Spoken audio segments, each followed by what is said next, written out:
dibatasi oleh kepentingan kekuasaan, maka hancur sudahlah harapan masyarakat kita.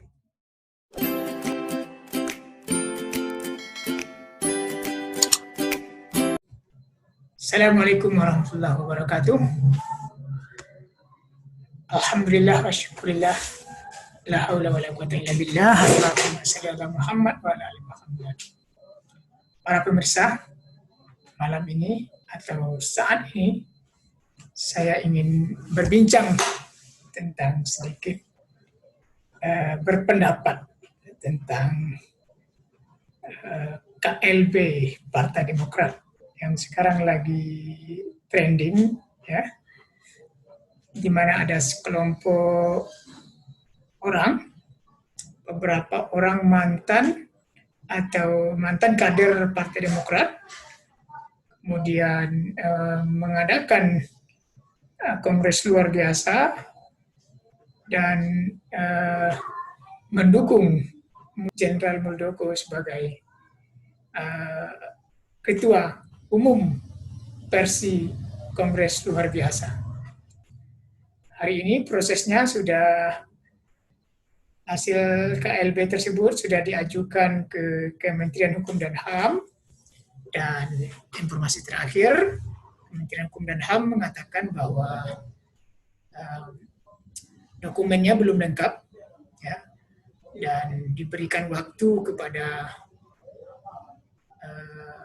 pengurus atau yang memohon pengesahan dari kubu KLB tersebut, diberikan waktu kalau nggak salah 1 minggu, ya, 7 hari. Saya tidak ingin terlalu lama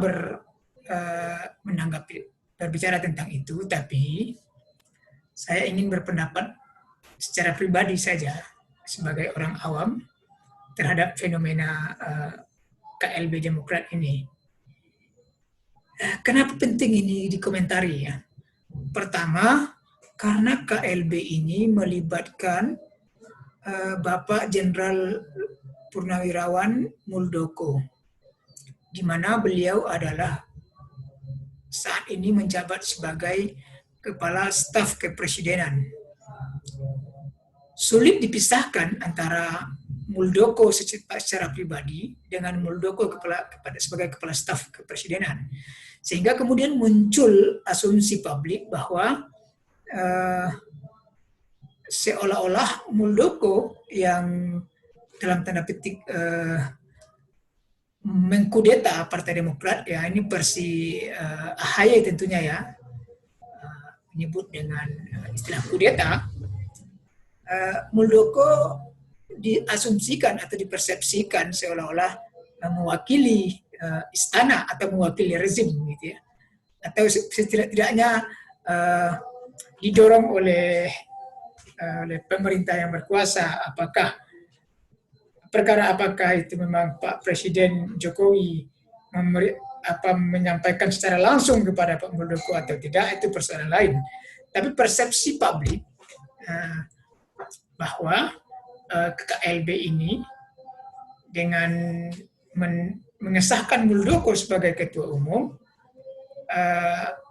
publik menganggap bahwa ini ada keterlibatan istana atau ada keterlibatan pemerintah, secara tidak langsung tentunya, ya, karena kalau secara langsung tentu tidak mungkin. Nah, itu satu, ya, kenapa ini penting untuk dikomentari.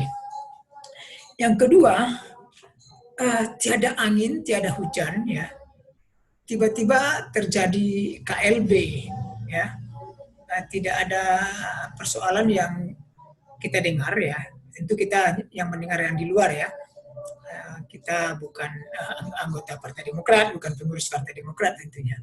Saya tidak mengerti secara lebih mendalam tentang internal Partai Demokrat, tapi publik melihat bahwa tidak ada angin, tidak ada hujan di Partai Demokrat. Tiba-tiba muncul sekelompok orang yang menggelar KLB dan mengusung Muldoko yang adalah orang luar dari Partai Demokrat. Jenderal Muldoko belum pernah sebelumnya menjadi politisi pada Partai Demokrat. Ya. Jadi menjadi tanda tanya kemudian kenapa uh, tiba-tiba muncul apa namanya keinginan untuk melaksanakan KLB. Bisa jadi memang ada kelompok yang tidak puas di internal Demokrat selama ini, tetapi mereka tidak mampu melawan kuatnya dominasi SBY dengan AHY sebagai ketua umumnya, gitu ya, klan Cikias lah, gitu ya. Ketika mereka bertemu dengan Muldoko atau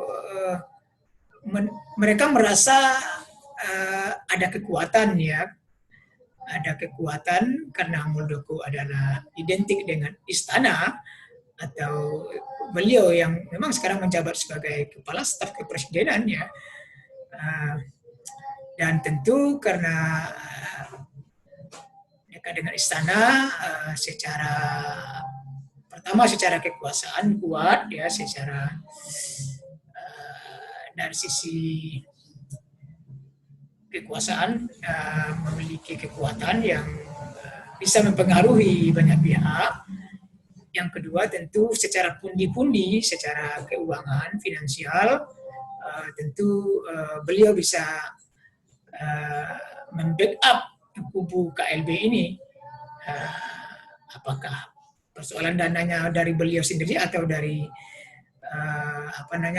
fundingnya atau dalam tanda kutip donatur-donaturnya atau bahasa lainnya cukong-cukongnya, itu persoalan lain.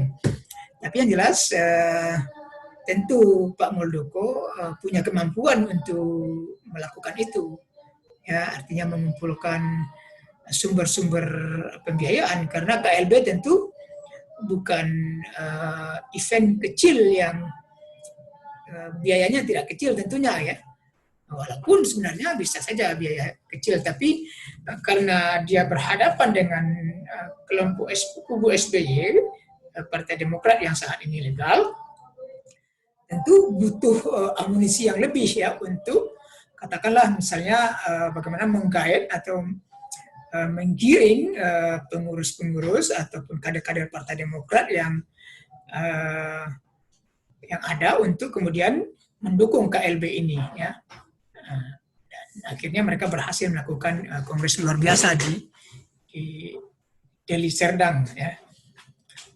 Itu persoalannya, saya kira. Jadi kalau saya berpendapat dengan fenomena ini, sebagai orang awam melihat bahwa ini memang boleh dikatakan sebuah keanehan dalam demokrasi, ya. Kalau tidak boleh disebut tragedi, ya. Kenapa ada kesan yang muncul seolah-olah istana atau presiden, gitu ya, atau rezim yang berkuasa betul-betul ingin menjadikan semua partai politik itu full semuanya mendukung eksekutif. Tidak ada kelompok oposisi, karena kan sekarang yang oposisi kan tinggal Demokrat dengan PKS, ya. Nah, kalau Demokrat sudah ditarik, berhasil misalnya Muldoko kemudian menjadi KLB-nya disahkan oleh Kementerian Hukum dan HAM, maka tinggal hanya satu PKS, ya. Jadi secara kekuatan sudah tidak signifikan, gitu ya. Tapi kalau masih ada Demokrat, walaupun mereka cuma 2 partai, dalam isu-isu tertentu bisa saja sebagian dari partai yang ada di koalisi sekarang pada isu-isu tertentu bisa bergabung dengan 2 partai ini, Demokrat dan PKS, gitu. Jadi bisa jadi seperti itu. Tapi saya kira terlalu memaksakan, ya. Kesannya eksekutif seolah-olah ingin menyeragamkan atau tidak ingin ada kritik, tidak ingin ada oposisi di negeri ini. Padahal dalam konteks demokrasi, kelompok oposisi yang rajin melakukan kritik, koreksi itu adalah sebuah keniscayaan. Tidak mungkin demokrasi itu akan hidup, akan berkualitas ketika semua pihak, semua stakeholder politik itu sudah menyatu dengan kekuasaan.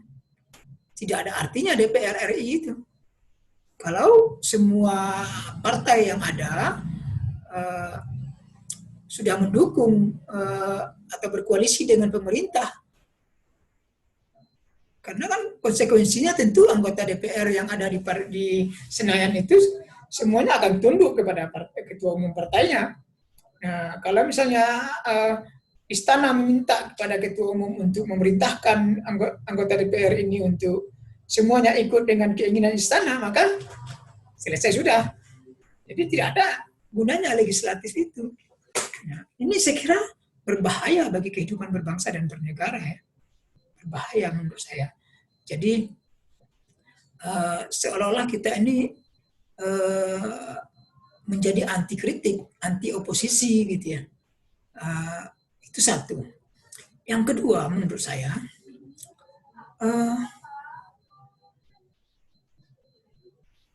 ada kesan seolah-olah memang dalam hal ini kan istana tidak secara langsung atau pemerintah tidak secara langsung mendukung KLB. Tapi ada kesan menggunakan cara-cara adu domba atau cara-cara pecah belah gitu ya, memecah belah kekuatan partai politik yang ada dalam hal ini Partai Demokrat untuk kemudian dilemahkan. Kan gitu. Kenapa seolah istana atau kekuasaan atau pemerintah yang terkesan ya, ini tentu bukan bukan tuduhan ya, tapi persepsi banyak orang, persepsi publik, saya kira seperti itu kira-kira ya. Kenapa? Karena tadi itu tadi, karena Pak Muldoko bagaimanapun identik dengan kekuasaan. Beliau jabatannya KSP, Kepala Staf Kepresidenan. Itu kan salah satu orang terdekat dengan presiden. Jadi di istana itu tentu orang-orang yang aksesnya langsung kepada presiden itu ya salah satunya Pak Muldoko, di samping misalnya yang lain misalnya Mensesnek atau Seskap gitu ya. Mensesnek tentunya Pratikno yang punya akses langsung kepada presiden. Di samping jubir ya, tentunya jubirnya Fadilur Rahman. Muldoko, Jenderal Muldoko salah satu yang tentu aksesnya langsung kepada presiden. Nah itu persoalannya saya kira. Jadi karena itu kalau saya berpendapat, kalau mau jujur ya, menurut saya ya berat seharusnya untuk kubu KLB itu untuk disahkan oleh Kementerian Hukum dan HAM, oleh pemerintah sebagai pengurus yang sah bagi Partai Demokrat. Ya. Karena itu tadi tidak secara logika orang awam KLB itu tidak ada urgensinya untuk diadakan. Kemudian kalau kita dengar penjelasan dari Partai Demokrat AHY, dan memang kenyataannya seperti itu ya, peserta dari Kongres luar biasa Partai Demokrat itu juga sangat tidak representatif ya. Artinya kan kalau lazimnya kan kalau kongres sebuah partai itu kan diikuti oleh semua Dewan Pimpinan Wilayah atau Dewan Pimpinan tingkat provinsi, kemudian Dewan Pimpinan tingkat kabupaten kota. Biasanya kan paling kurang itu 2/3. Kemudian quorumnya itu kan 50+1. Biasanya seperti itu yang lazim gitu ya. Nah, sekarang kan KLB dilaksanakan oleh kader-kader Partai Demokrat yang katakanlah kecewa dengan kepemimpinan AHY, tetapi mereka tidak representatif secara struktural gitu ya. Karena yang berhak KLB itu kan sebenarnya yang struktural ya, yang pengurus di tingkat provinsi dan pengurus di tingkat kabupaten kota. Jadi logika orang awam mengatakan tidak mungkin rasanya untuk mengesahkan kepengurusan versi KLB itu. Apalagi juga kalau mengacu kepada ketua umum yang dipilih gitu ya, tentu secara persyaratan internal, logika sederhananya, semestinya Pak Muldoko tidak memenuhi syarat untuk menjadi ketua umum Partai Demokrat. Karena dia bukan anggota Partai Demokrat. Di mana-mana kan calon ketua umum partai itu kan harus anggota partai yang bersangkutan, paling kurang berapa tahun gitu ya. Biasanya kan 5 tahun, minimal 5 tahun menjadi pengurus partai gitu ya. Minimal atau setidaknya menjadi anggota partai gitu. Pak Muldoko kan selama ini orang melihat tidak bukan anggota Partai Demokrat, bahkan beliau dulu kalau nggak salah pengurus Partai Hanura ya kan. Sebelumnya kalau nggak salah juga pernah di Golkar gitu ya. Nah, saya kira itu pendapat saya ya. Mudah-mudahan pendapat saya ini sama dengan apa yang nanti menjadi keputusan Kementerian Hukum dan HAM. Sekali lagi ini pendapat ya, bukan vonis, bukan ini. Jadi apa namanya? Yang namanya pendapat, apalagi orang awam ya. Saya bukan orang hukum, bukan juga orang partai politik yang tiap hari berkecimpung dengan peraturan-peraturan partai politik. Tapi sebagai logika orang awam melihat perkembangan situasi ini, memang pilihan terbaik itu kalau ingin menyelamatkan wajah demokrasi ini, ya semestinya KLB Demokrat itu dianggap tidak sah. Dan konsekuensinya Pak Muldoko sebagai ketua umum yang dipilih di Kongres itu ya tidak bisa disahkan oleh Kementerian Hukum dan HAM gitu ya. Ini logika orang awam ya. Tentu secara hukum silakan mereka berdebat di depan pengadilan kalau kemudian misalnya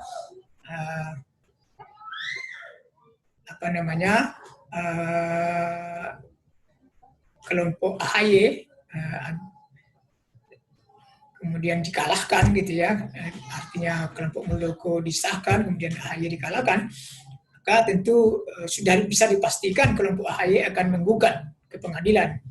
Nah, di sanalah nanti akan terjadi perdebatan hukum yang lebih substantif tentunya ya.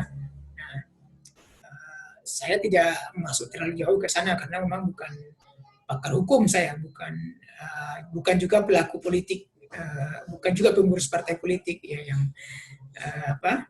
yang berkecimpung dengan peraturan-peraturan kepartaian dan kepemiluan dan sebagainya gitu.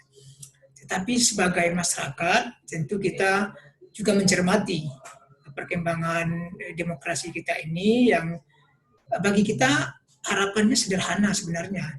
Pertama, bagaimana demokrasi kita ini sehat ya, tidak tidak hanya ribut saja gitu ya, tapi lebih berbicara hal-hal yang substantif ya, lebih mengedepankan kepentingan rakyat gitu. Itu satu. Yang kedua, demokrasi ini kan sebenarnya adalah alat untuk mensejahterakan masyarakat ya. Tetapi yang terjadi selama ini adalah demokrasi kita ini hanyalah sebagai euforia saja, untuk untuk memenuhi keinginan euforia politik gitu ya. Termasuk juga pemilu dan sebagainya. Tidak kelihatan bahwa demokrasi kita ini untuk mensejahterakan masyarakat, mensejahterakan rakyat.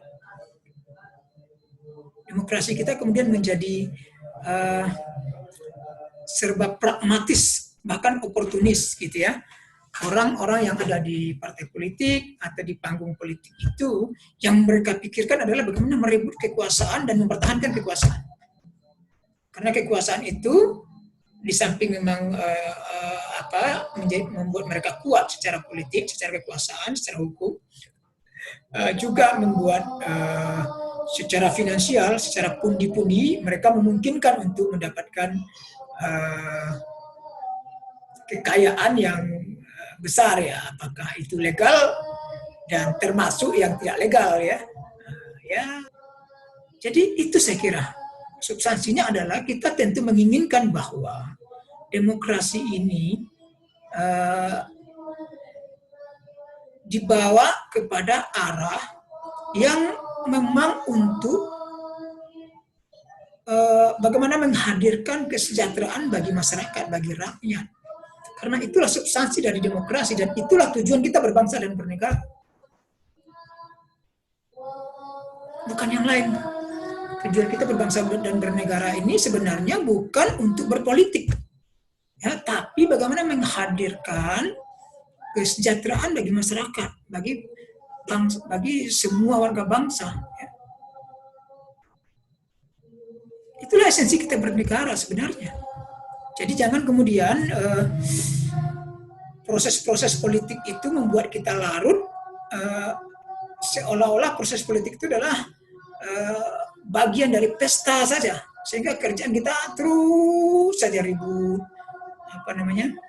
Para politisi kita kerjaannya adalah hanya memikirkan kekuasaan dan kekuasaan. Gitu. Saya kira itu pesan penting dari dari pendapat saya ini ya. Sekali lagi, saya secara pribadi tentu melihat bahwa Partai Demokrat versi KLB sebaiknya tidak disahkan oleh Kementerian Hukum dan HAM.